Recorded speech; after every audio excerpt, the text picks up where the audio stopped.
A Sul-Americana também é uma forma de ir para Libertadores, né, Zé? E outra coisa também, para deixar claro aqui, mais uma falha do Volpi. Mais uma. O Volpi falhou no segundo gol e teve ainda uma bola bizonha que ele deu uma sorte absurda do jogador do Ayacucho perder o gol, que foi um gol sem goleiro, dentro da pequena área, e ele consegue cabecear para fora. O Volpi, quando ele chega ao São Paulo, ele chegou com uma moral, ele até ganhou uma moral no time do São Paulo, parecia, né? O torcedor chegou a pensar que era o substituto ali para o Rogério Ceni, o melhor goleiro desde a aposentadoria do Rogério, só que desandou, né, Zé? Ele perdeu o time, mas o Volpi, ele foi o primeiro goleiro contratado pelo São Paulo Futebol Clube que teve condição de jogar, que teve estrutura psicológica para botar a camisa, porque qualquer goleiro que entrava, independente da qualidade técnica, botava a camisa de goleiro do São Paulo e não conseguia jogar. Não tinha estrutura psicológica para defender o gol do São Paulo. O Vô foi o primeiro, e esse mérito ninguém vai tirar dele. Depois de um tempo, né, depois de alguns anos, aí as falhas técnicas vieram e ele tá aí, reserva hoje do Jandrei e reserva por merecimento. Não tá jogando bem. E hoje, na hora do cruzamento, é uma bola difícil, uma bola vadia, dizem, né? Passa ali no meio de tanta gente, mas, cara, veio reta. Se ele fica na direção da bola, ele pega. Foi falha assim o primeiro gol não, um contra-ataque, era mano a mano, ele e o atacante, ali o atacante tem que fazer o gol, né? O atacante teria falhado feio se não fizesse o gol, mas no segundo gol ele falhou e de novo, agora se abriu falando, que noite de coisa, eu tava procurando aqui, mas não tem nada positivo, talvez a vitória do Cuiabá na estreia dele do primeiro jogo, e o público do Castelão, que foi espetacular, mais de 50 mil pessoas cantando o jogo inteiro, mesmo com Fortaleza perdendo. Fora isso, cara, vê o São Paulo jogar contra o Ayacucho. O pênalti no final do jogo salvou o São Paulo de um papelão, de uma noite vergonhosa. Porque assim, tomar 2 gols do Ayacucho já é demais, já passa dos limites. O São Paulo escapou por pouco de passar uma grande vergonha empatando com esse time lá. Mauro, sobre essa situação do Volpi, porque o Volpi, ele não é um mau goleiro. Ele foi ídolo no futebol mexicano, né, no Querétaro, por onde passou o Ronaldinho também. Quando ele chega no São Paulo, ele faz um bom trabalho no começo. Será que é o psicológico ou não? Ou realmente ele estava numa boa fase, mas ele realmente não é esse goleiro para ser titular do São Paulo? Eu acho que ele não é esse goleiro para ser titular do São Paulo. É um goleiro razoável apenas, e o São Paulo precisa de um grande goleiro, e não de um goleiro razoável. Jogar no México, com outras equipes, tudo talvez seja algo mais compatível com o que ele pode oferecer. Eu vejo dessa forma, porque não é uma questão mais de fase. Assim, as falhas acontecem em diferentes cenários, em diferentes momentos, na altitude, fora da altitude, no Brasil, fora do Brasil, no Morumbi, no campo do adversário. Vira e mexe, o Volpi erra. Eu acho que houve sim uma certa precipitação, é muito típico de um clube carente, né? O São Paulo é um clube carente, né? Muito tempo sem ganhar um campeonato importante, ganhou no ano passado o Paulista, mas até o Paulista do ano passado, pela maneira que foi perdido desse ano, acho que tira um pouco do brilho, né? Você ganha um título depois de tanto tempo, um ano depois toma uma tamancada dessa. Quer dizer, continua faltando ganhar um campeonato importante, um brasileiro, uma Copa do Brasil. Houve aquela traumática temporada de 2020, invadindo 2021, o time abriu 7 pontos de vantagem sobre o líder, o vice-líder, quando foi eliminado no final em dezembro de 2020 pelo Grêmio na Copa do Brasil, desandou. Ele ali foi eliminado das 2 competições, que ele saiu pro Grêmio, do Renato, que fez uma retranca aqui no Morumbi e arrumou um 0-0, tinha vencido por 1-0 também, jogando fechado lá em Porto Alegre, e dali o São Paulo só perdeu. Tomou goleada, desandou e saiu da briga pelo título. Então, é um clube carente, é um clube muito instável emocionalmente. Aí quando surge alguém jogando bem, no caso do gol, existe toda a questão de ter tido por muito tempo um goleiro ídolo, que no caso o Ceni, e foi difícil. O São Paulo não fez primeiro não cuidou da sucessão. Quando o Ceni sinalizou que ia parar, o São Paulo já tinha que buscar um goleiro, um grande goleiro. Eu sempre lembro que quando o Raul saiu do Flamengo, contrataram o Filhol, que nem jogou no Flamengo aquilo que se esperava, mas era o Filhol. Então, o Raul vai parar. Quem vier é o goleiro da seleção da Argentina, campeão do mundo. Opa! Então o cara chegou, foi uma grande atração, aquela coisa toda. O São Paulo ficou com o Denis e tudo. Não dá. Você sai o Rogério, tem que ter um goleiro grande ali, porque é uma posição que deixa uma expectativa muito grande. E isso durou muito tempo. Aí, de repente, o Volpi teve ali uma boa fase. Não, é esse cara. Me parece que não é ele. E também acho que o Jandrei não é goleiro para o São Paulo. O São Paulo continua sem goleiro, na minha opinião. Goleiro para o São Paulo, do nível que o São Paulo deverá ter, ou precisa ter, e a torcida, imagino, espera que tenha. Ô Piperno, essa situação, inclusive, é de um título de expressão que o Mauro falou que falta para o São Paulo há alguns anos. A Sul-Americana, na verdade, foi o último título de expressão do São Paulo, que foi aquela Sul-Americana do Lucas Moura. Meio título, né? Meio... Sim. Meio jogo. Já tem 10 anos quase. E já tem quase 10 anos. Agora, por isso que eu falo, vale desmerecer a Sul-Americana, na opinião de vocês? Porque eu acho que o que o São Paulo pode ganhar esse ano, muitas chances, é a Sul-Americana. A Copa do Brasil tem chance? Tem. Só que ele vai pegar Atlético Mineiro, Flamengo, Palmeiras, essas potências que estão na Libertadores. Só no Brasil se despreza a Sul-Americana. Em 2014, eu lembro que o River Plate foi para a segunda divisão em 12, aí ele subiu. Em 14 ele ganhou a Sul-Americana. E eu fui para Buenos Aires dias depois da conquista do título da Sul-Americana, e a cidade estava cheia de outdoor, cartazes do River campeão da Sul-Americana. Aí no ano seguinte eles ganharam a Libertadores. Né? Foi o primeiro título internacional já com o Galhardo. Já tinha saído o Ramon Dias, que tinha vencido o Campeonato Argentino. Aqui a gente que despreza. Ninguém despreza o título da Sul-Americana. Agora, é engraçado, quando o Atlético Paranaense ganha, aí acham legal. Eu acho que isso é um certo preconceito com o Atlético. Pro Atlético é legal ganhar. Agora, pro São Paulo, não. Pro Corinthians, pro Flamengo, pro Palmeiras, não. Aí tem que ser essa Libertadores. Eu acho que não. Acho que ganhar a Sul-Americana tem a sua relevância. O Manchester United perdeu a Sul-Americana Europeia, que é a Europa League, pro Vila Real.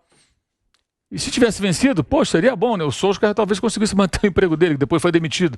Eu acho que só no Brasil se faz isso. Não vejo desprezo à competição em nenhum outro continente aqui na América do Sul. Eu concordo com o Mauro, né, Piperno? Porque o Rogério Ceni, pra mim, é um erro de planejamento.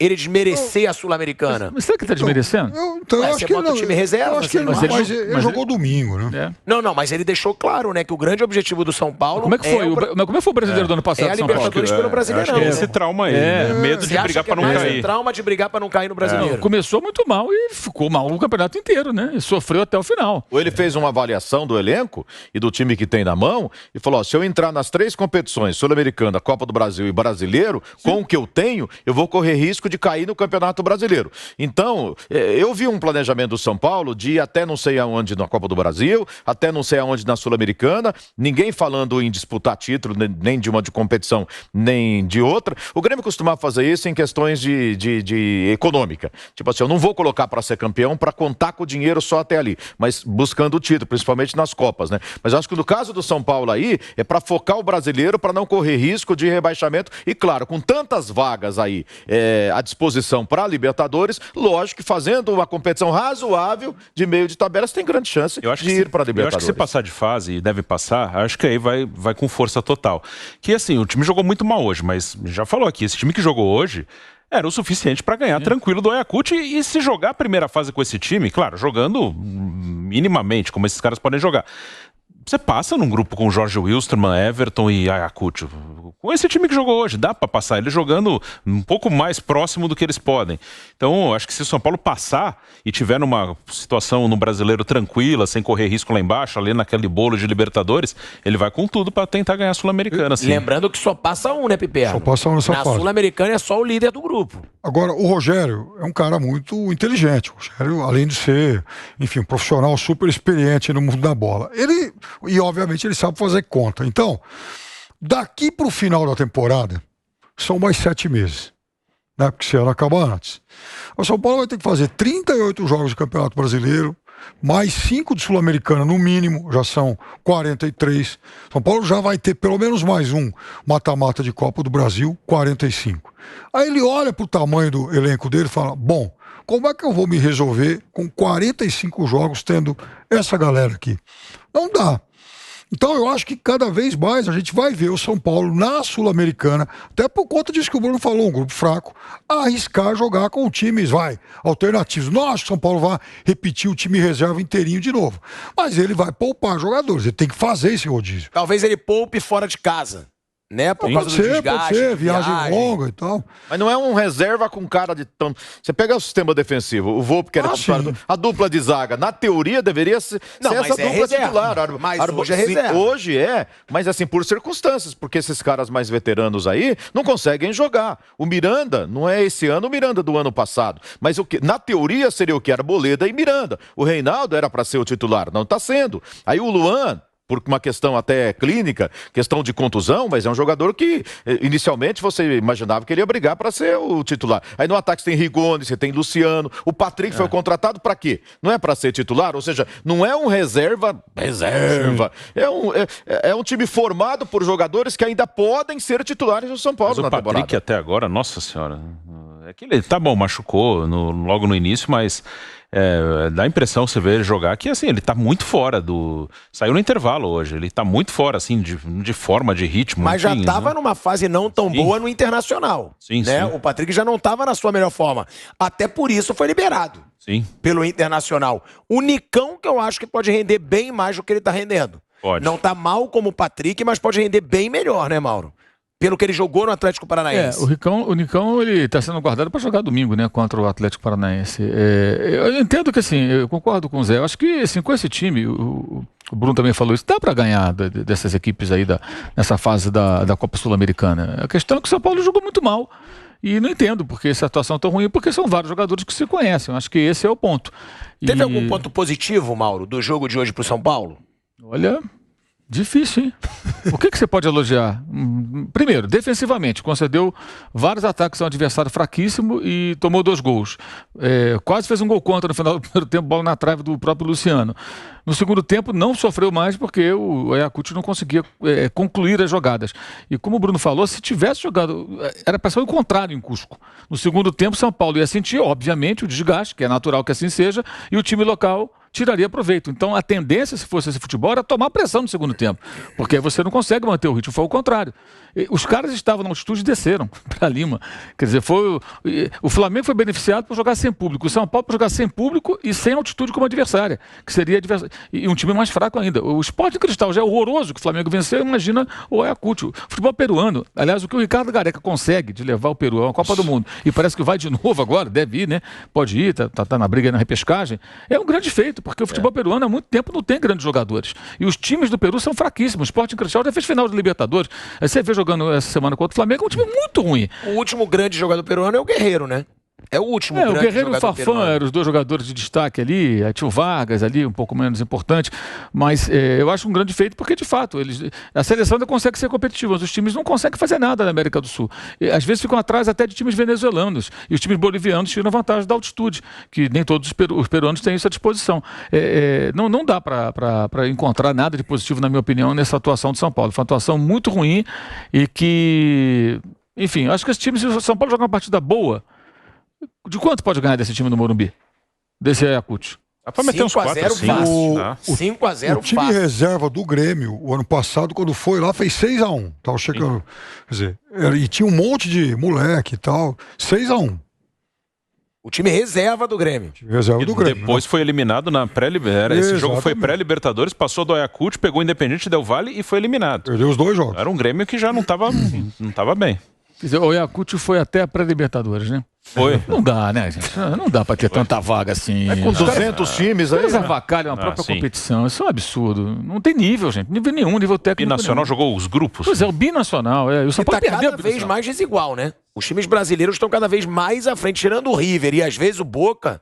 Não tem mais competitividade. Para os times fortes do Brasil não tem mais. Até a gente falou ontem que o Palmeiras ganhou de 4-0 do Táchira.